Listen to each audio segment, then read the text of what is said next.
Hello, everyone. Thank you for joining the Special Needs Inclusion team today as we present to you Social Stories 101.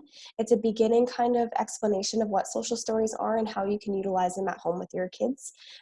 So I just want to briefly go over some housekeeping rules before we do move forward with this PowerPoint presentation. So one of them being there is a chat in this webinar. So at any point you can ask questions and I will answer them as I go through this presentation.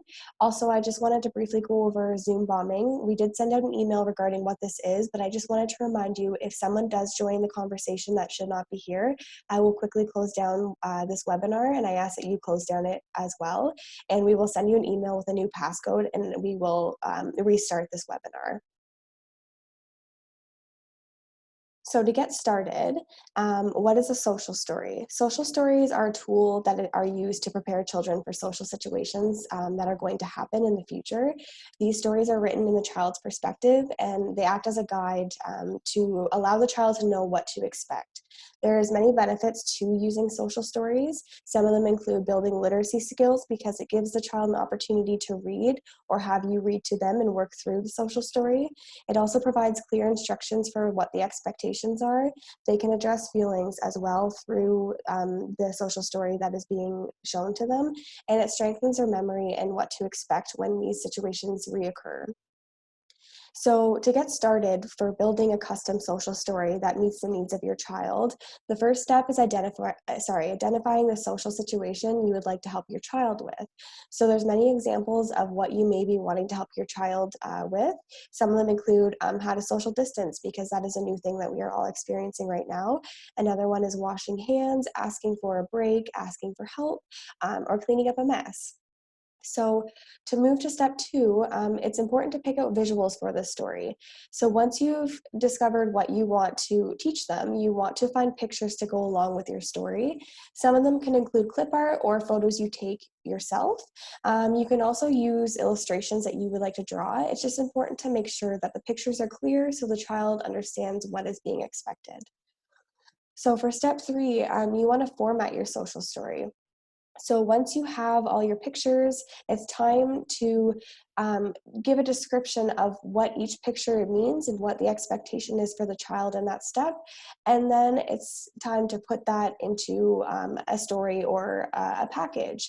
So in order to do that, you want to ensure that it's minimally cluttered. And what I mean by that is keeping one image and one description per page. So it's very clear and there's not too much to be looking at all at once.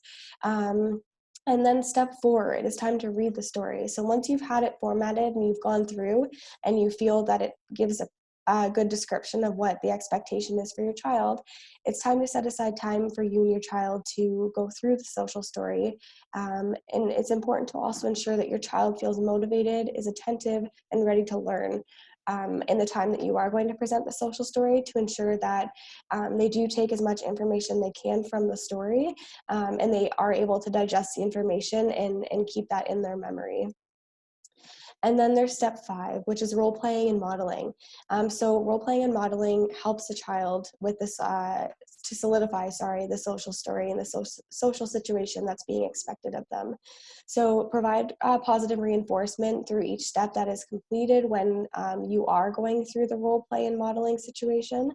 If your child doesn't understand exactly what's being asked in that specific instruction you're going through, use modeling. Allow yourself to do the step that's being explained in the story and have them mirror you, have them copy what you're doing. For example, if you're teaching them how to ask for a break, verbally express how you would ask for a break, keeping the information very simple and keeping the sentences very short so that they know how to express themselves when there is a break needed. To add some tips and tricks for when you are creating the social story and how you can make it as successful as possible for your children. Keep the instructions straightforward, like I said. Keep them very to the point, and use less descriptive words unless it is really necessary so that they can really grasp onto what is being asked of them. Step two would be taking your own pictures of each step of the actual social situation that could happen. This allows the child to see exactly what to expect, and it gives them that sense of confidence and preparedness for what they're going to experience in the future. Another tip is read the story when your child's in learning mode.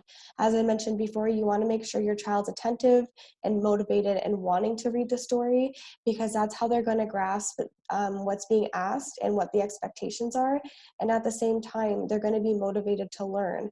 If they're not in that mind space, it may be time to take a body break, to exert some energy that they may have, and maybe come back to the story. You will know if your child's not interested, obviously, based on kind of the behaviors you're seeing, or the things that they're expressing to you. So just make sure you pick a good time for that, so that they are taking in as much information as they can from the social story. Another tip is social stories don't always work the first time around. Sometimes they need to be rejigged a little bit. Sometimes they're not clear enough. Other times you just have to continue to revisit the social story for them to actually understand what's going on, and for them to get as much information as they can from it. So it's really important to revisit social stories constantly. I'm not saying do that every 10 minutes, but definitely revisit it throughout the day, or days leading up to what the social situation is that they are going to go through. And then the last tip is reinforce each step completed. It's really important to provide reinforcement, because it motivates the child to make it through the step-by-step instructions for that social situation.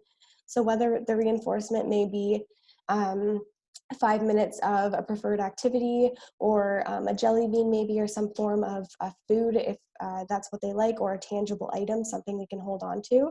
It really depends on what your child's needs are and what they enjoy most, but reinforcement is really important to help them get through the step-by-step instructions for the social story.